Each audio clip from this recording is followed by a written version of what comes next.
pensez que, il va vouloir faire autrement? Peut-être plutôt libérer le détroit plutôt que de taper à nouveau? Donald Trump n'échoue jamais. Donc de toute façon, il n'y aura pas d'échec Donald Trump. J'ouvre une petite parenthèse. Il se trouve que la semaine dernière se tenaient les assises du journalisme à Tours, vos confrères, et le thème c'était Donald Trump et les vérités alternatives, les fake news.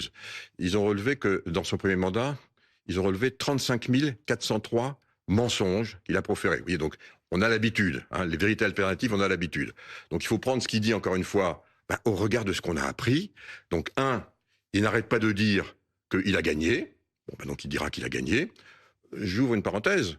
Benjamin Netanyahou, qui lui mène une guerre dans la guerre, évidemment c'est la guerre du Liban, on pourra en reparler, On va y venir. il a quand même redit ce matin que tous les objectifs, notamment en ce qui concerne le nucléaire, étaient atteints.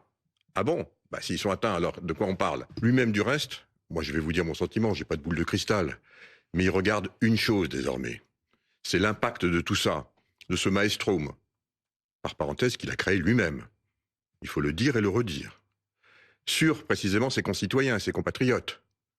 Le gallon, ce matin, à l'heure où on parle, il est toujours entre 4,10 et 4,20 dollars aux États-Unis.